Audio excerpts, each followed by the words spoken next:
İşte görmek bana şimdi Allah-u Teala'nın fiili. Şu anda ben her an yeni görme lazım. Mesela konuşuyorum ya, her an yeni harf ve kelime, kelam söylemem lazım. Şu anda size konuşurken. Her saniyede birkaç harf çıkıyor ağzımdan. Bunun her biri Allah'ın fiiliyle, yani yaratmasıyla çıkıyor. Yoksa yani şimdi beni konuşturmasa, lal etse, felç etse, ben buradan şu anda konuştuğum kaç kelime, kaç harf konuştum, telaffuz ettim. Bir tane harf çıkmaz. Bak şu anda bile kaç tane harf konuşabiliyorum. Şu anda yaratıyor ha. Şu anda yaratıyor.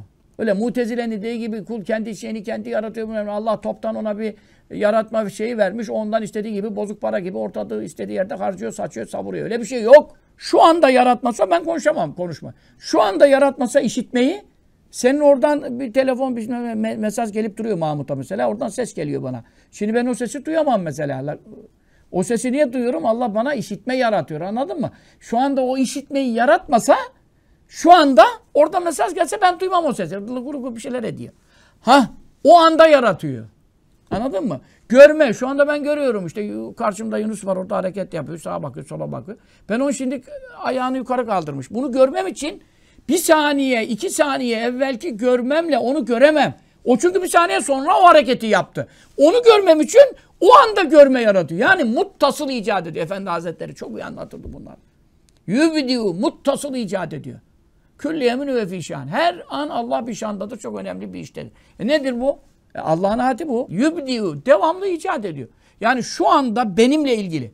Sen kendinle ilgili düşün. Gökler, yerler, dağlar, taşlar da geçer. Hayvanlar alemi, denizler, balıklar, alıklar, kuşlar. Yani oralardaki her şey, meydana gelen her hareket, kıpıldanma, sükun, durma, duraklama, bakma, gözlerin kıpırdaması ya. Kaç kere gözünüz kıpırdıyor, kirpiğiniz?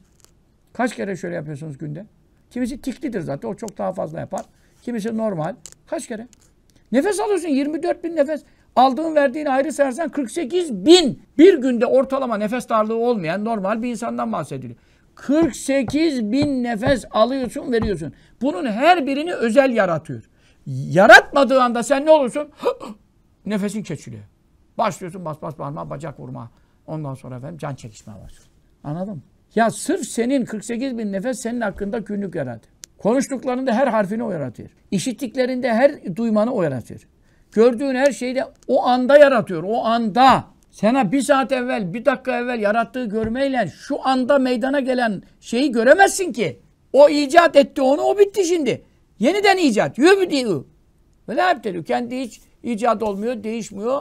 Kendisinde hiçbir şey hadis olmuyor. Ama yarattığı her şeydeki, mevcudattaki, alemlerdeki her bir değişiklik onun yaratmasıyla, fiiliyle, icadıyla meydana geliyor. Ve en güzel, en mükemmel, en münasebetli, en uyumlu, en hikmetli bir şekilde var oluyor.